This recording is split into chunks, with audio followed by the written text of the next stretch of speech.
So you guys ever find yourself late at night just scrolling through maybe Amazon?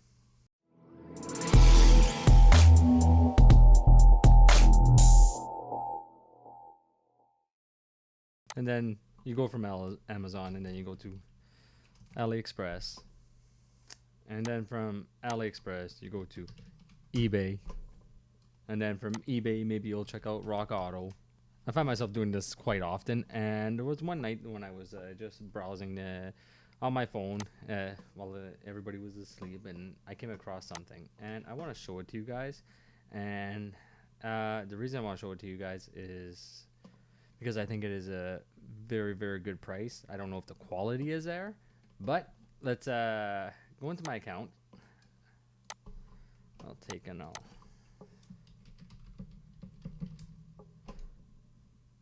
Log in, and we are going to see what I had ordered. So or what I was browsing for, and I actually ordered one. So lo and behold, as I was searching through AliExpress, I came across this: an auto pressure transmitter oscilloscope cylinder, model number JHAPT-100, exhaust pressure 0 calibration, suitable for various oscilloscopes. So basically it's a in-cylinder pressure transducer. Now I don't know if you guys know, but if we, let's just say, go to wps500 pressure transducer from Pico, let's go check out the price of one of these. Let's just go and add to your cart. The price is $529 just for the unit. Okay, if you want diesel glow plug adapters, of course that's going to be extra. In here, foam tray, case and foam tray, $529, the same thing. Now there is a complete model, if I'm not mistaken, at AES Wave, and we want the yeah, we'll use that. Hotel cell. It's not hotel cell. AS Wave at Amazon. There we go. Because I was actually looking for one for quite a while, and the reason that I came up on this one was because it is very, very affordable compared to the WPS 500. And we'll go with the kit. And the kit on for the WPS 500X is $1,055 US. So if we convert that, so US dollars to CAD, let's just go 1055. We're looking at $1,344.25 before taxes, because when they sell into Quebec, they have to add the provincial and the federal taxes onto the price. So I'm looking at almost $2,000 for this delivered to my door, where now I had found this one for $346. Now the thing is that this one is on sale for $39, 39% off. So I'm not trying to sell this to anybody, but if you guys are looking for one, I actually just got it in the mail today, and I'm going to be going over it. We're going to hook it up to the hotel. We're going to see what it can do and what it can't do, and hopefully it piques somebody's interest, because me personally, I think that it would be great for other people to get into this type of testing. And $346, and I have $8.12 shipping plus import duty fees. This thing cost me roughly about $400 delivered to my door with everything that you see on screen. And I've opted for the $366 one. Why? Because I actually wanted the carrying case with it. So I'm going to stop this part of the video here. I'm going to go over, and we are now going to take a look at the unit itself. I haven't even taken it out of the bag yet. It's still in its carrying case, so we're going to do that together. Alright guys, so now let's go ahead and open up this guy. And the packaging itself isn't actually very long. Probably got about a foot and a couple of inches. And then we have I don't know, about 3 inches thick. So the packaging isn't too big. I personally believed that it was going to be a lot bigger than that. So this is coming directly from China. The case itself is actually pretty nice. Has that nice Chinese plastic smell. It comes saran wrapped on top of it. Why it's saran wrapped, I have no idea, but that's okay. The case itself is actually pretty intact, and it's nice that it does come in with a carrying case, even though I can't read what's onto it, but that's okay. It has automotive pressure transmitter. I don't know if you guys will be able to see that. Let's see if I can give you guys a little bit of light. There you go. So we got automotive. I'm gonna just move it out of the way so I can get the plastic off of it. All right. So it says automotive pressure transmitter. You guys can see right there. I'm just gonna turn this around. We're gonna open it, and then we're gonna take out the contents, and we're gonna move the case out of the way. So it comes with a USB drive for some reason. After that, it comes with a small screwdriver, probably to open it up and replace the battery or put a chargeable battery into it. This is a part for a spark plug. This is your BNC to BNC, male to male. And we're going to get to it. This is for those deep recessed spark plugs. Okay. And your threaded fitting sits here, like so. And don't never over tighten them. And then after that, they give you other ones. So the thread sizes range from M10, M14, M16, and M18 adapters. Other fittings that can go on. So there's actually one onto it right now. So in total, you have 4 different fittings that can go onto here.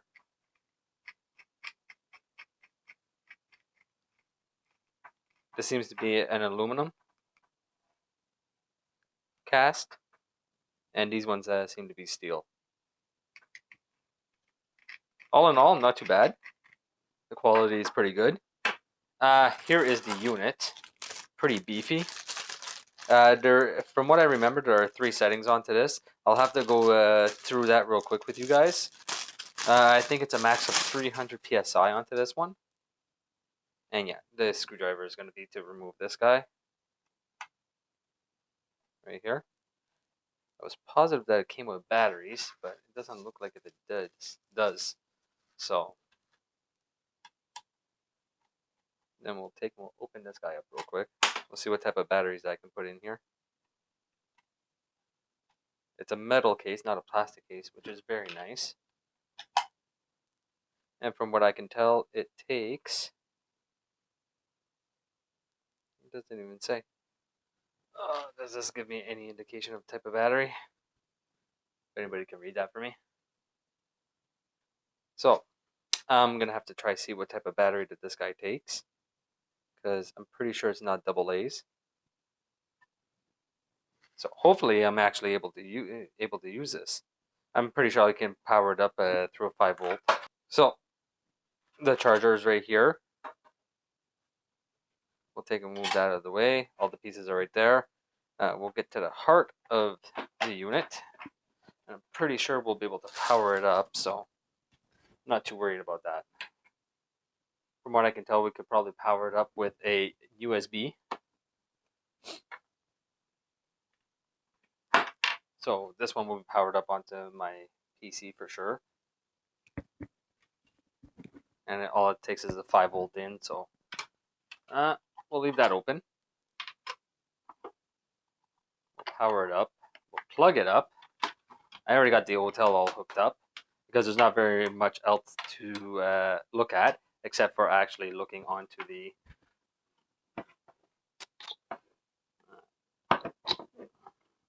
lamps. Very nice. Let's get that in there. That's nice and tight in there. Very nice. All right, so this guy's gonna get plugged up to my PC. That's basically it for the contents. I'm gonna have to figure out what type of battery goes into here. get a battery to charge it. So, but for right now, I'll be able to use my PC to power it up or anything like that. So I'm not too worried about that. But it would be nice for it to be a standalone right out of the box. But as you can tell, it's not. So, oh yeah, okay.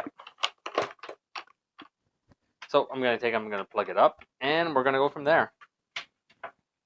So I'm probably gonna bring you guys back over to the PC because I have the hotel hooked up onto the PC, and that's all it takes to power it up. There we go. You have to hold it for roughly about 3 seconds. RAN cap and charge. Go range, RAN.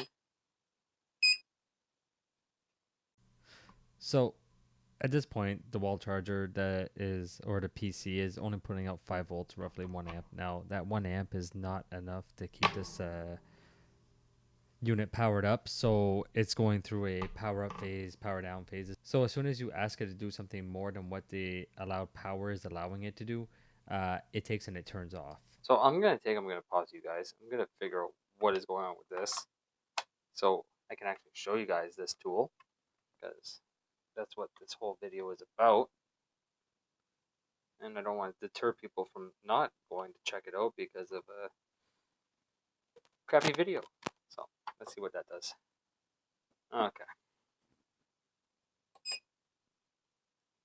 We have blue, we have red, green, charge.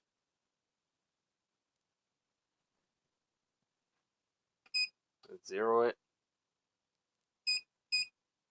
And it turns off. I got it hooked up to the hotel. I got it hooked up onto channel A. We'll turn it back on. Alright, so I figured out the power issue. The power issue was because my computer just doesn't have sufficient 5 volt power in order to sustain the unit.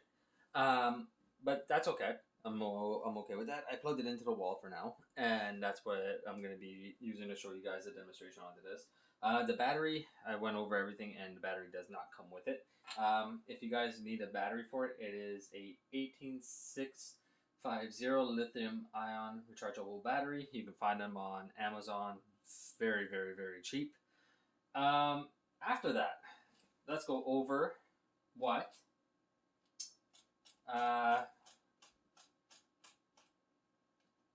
the corresponding ranges are on this. So here we have our 0 button, which we use to zero the machine on when we plug it up to the scope. And here we have our range button. Now, when you press your range button, you're going to notice that over here where it says RAN, it changes from red to green to blue. Now, each range has a different specification onto the PSI scale. So basically, whenever you are into the blue range, we have a negative 2.5 to 5 psi. So this is the one that you are going to use in order to measure the small pulses, like pulses that are coming out of your exhaust. Next, we have the red. Now, the red is a negative 15 psi, or vacuum up to 500 psi. Now, this is the one that you're going to use for in-cylinder compression testing. Okay, so when you want to do in-cylinder compression testing, you set it onto the red scale. Now, if we go back to range, we have the green scale. Now, the green scale is also negative 15 psi, but it goes up to 50 psi.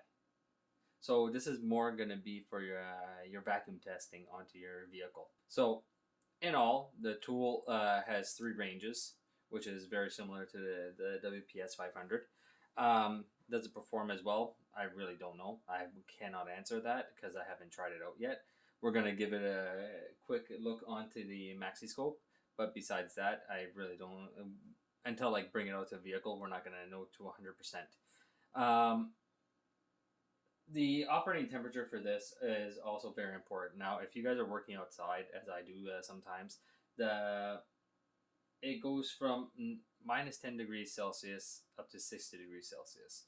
So I'm not too worried about the 60 degrees Celsius part, but if you're into an engine compartment and this guy's just lying there onto the engine, it might get pretty hot, so the unit might actually cut out. Okay, the and -10. Well, here in Canada, especially in the Quebec area, we can hit -10 very very quickly. So I got to be careful, me personally, whenever I'm using it. Now, charging. After you get a battery, because the battery doesn't come with it, the charging will take up to about 4 hours, 5 hours to get it up to a full charge, and it can be used 10 hours on a full charge. Now, the maximum capacity battery that can be put into it is a 3600 milliamp battery. So if you guys try to go with a 4800, you guys could actually potentially damage the machine. So I wouldn't really go any higher than the recommended amount. And after that, well, that's for me personally, that's what's important about the machine. So what we're gonna do real quick is I'm gonna bring you guys back over to the computer. We are gonna go onto the maxiscope and we are gonna go look at some waveforms that I can produce. Now it's for sure that I cannot do the red scale. I probably don't even have the lung power to move it a little bit, but we'll hook it up and we'll see what's going on. So this is a little odd sight to see, right? Well, you guys ever hear the saying that mechanics can be hoarders? With their old tools, we don't like to get rid of them. You never know, even though they're broken, they could still be useful. Well, that was the case with me. So, as you guys know, I just purchased this in-cylinder pressure transducer that has 3 stages. It can go from -15 up to 5 psi, -15 up to 50 psi, and if 0 to 500 psi. If I'm not mistaken, it was 0 to 500. Give me 1 second. -15 to 500 psi. So we can read a wide variety of pressures with this little tool. Now, I was lucky to actually be able to show you guys it onto the scope. Even though the image wasn't 100% clean, it still gave us a very good indication of what was going on, even though there was a lot of noise onto it. Now, this tool does not come with a battery. So, a little note for everyone. If you guys have an old snap-on battery lying around for an old snap-on tool, either the impact wrench or the ratchet, and one of the batteries have gone bad, take it apart, and inside you will find the exact battery that you need. It's a 18650. This is the 2000 milliamp battery. That's why it's rated at 20R. It is a Samsung battery, so it is very good quality, and it gives you the opportunity not to have one, but 4. Now, you might be thinking, why would you need 4? Well, you never know, especially if you're on the go. You could be on the go all day, and you could be using this tool all day, and eventually the battery will give out. So at least by having an extra one lying around, it gives you the opportunity, if it does die, to actually take and continue using your tool. So, I just wanted to throw that out there, that if you guys get this tool, you guys have an old battery lying around, you guys can rip it apart, an old snap-on battery, sorry. You guys can rip it apart, take out your battery, and you guys can have a full functioning battery. So what I'm guessing is that the cap, because even in the instructions, which I went through real quick, it doesn't mention anything about what the cap light is for. You go through it, and all it says is that there's 3 buttons. It's very poor instructions onto it. I'm gonna be honest with you guys. I wish I did know what the cap button meant. Capture? No, capture doesn't make any sense either. So we have the corresponding RAN light green, temperature ratings. We have the charging voltage, and after that, that's it. It doesn't really give you anything else. It just tells you how to hook it up to your cylinder. It doesn't give you how to hook it up to a vacuum port, which is something else that does need to be addressed, because this one doesn't really have a fitting for that. But that can be fixed. Okay, the only thing that you got to remember is that depending on the size of your hose for your fitting, it will change your pressure output or vacuum output, or input, I should say, that it is receiving. So besides that, I just wanted to put this little tidbit into the video because I honestly did not feel like waiting around for a battery because I have a job tomorrow and maybe this tool will be come in handy. But yeah, so Alright guys, so here we have the Autel MaxiScope up on screen. Now, I'm going to be honest with you guys, if you guys have ever used the Autel MaxiScope onto the tablet, the PC base MaxiScope has a lot more features onto it than what the um, tablet version does. Why? I wouldn't be able to answer that, but maybe Autel could look into fixing up the issues, and maybe they could also look into putting some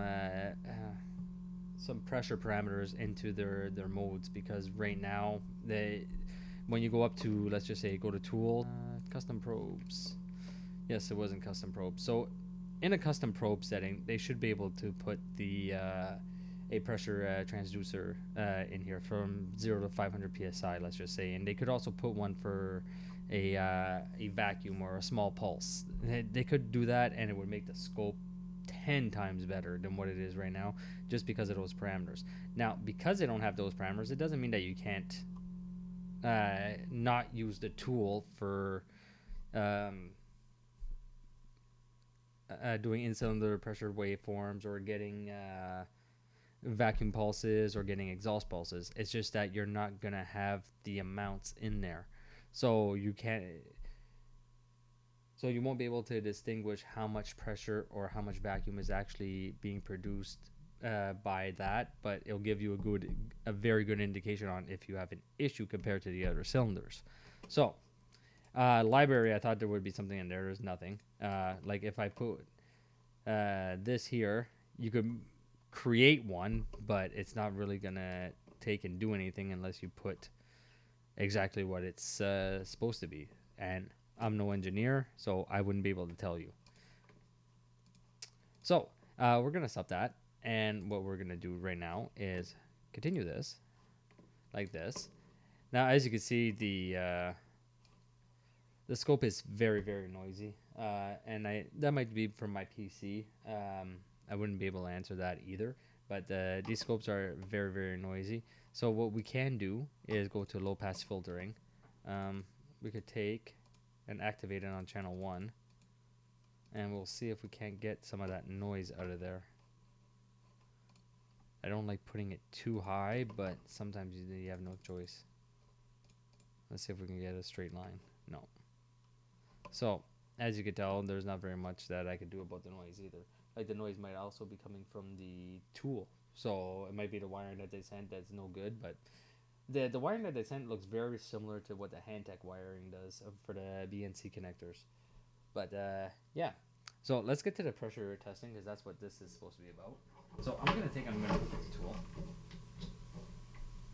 Put that back up. And right now I'm on the green range, and if you guys remember, the green range was negative 15 to 50 psi. So technically, if I blow into this, we should see something happen on screen.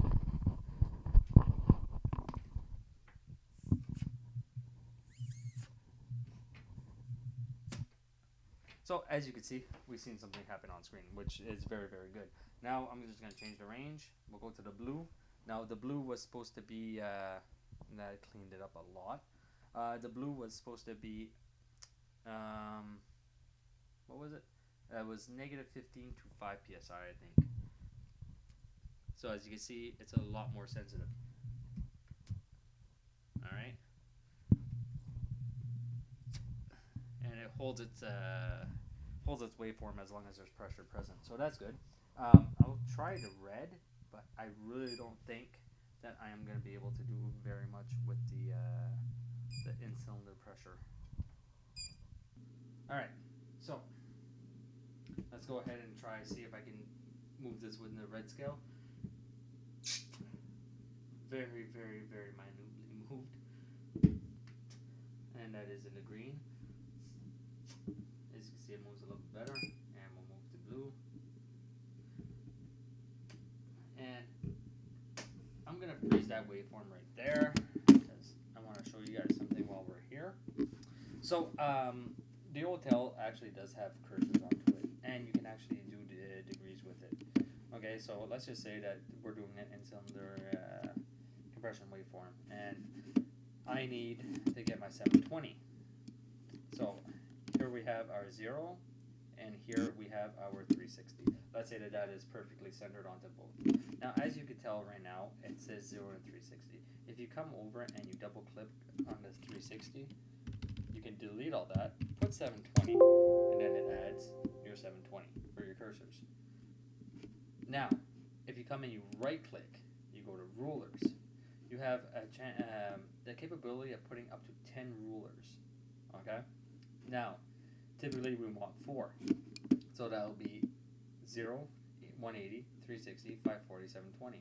But let's say if we want to get in the middle of that. So we would need an extra 4 rulers, so let's go a max of 8. So see, now we have our 90 degree, our 180, 270, 360, 450, 540, 630, and 720. So that gives you the opportunity to really go in and look at your waveforms. Now you can add in an extra 2 cursors because there was a total of 10. Okay, so that gives you your 72 degrees, 144, 216, 288, 360. So it really does depend on you on what you want, but you have the capability of taking and having your rulers, which to me is a very a nice feature that Autel did actually think of putting in. Okay, and then from there you can have your time cursors, so from period to period. So if you want to know exactly what your duration from your 720 is, you could go and put your 2 cursors onto it, and then it gives you your total time.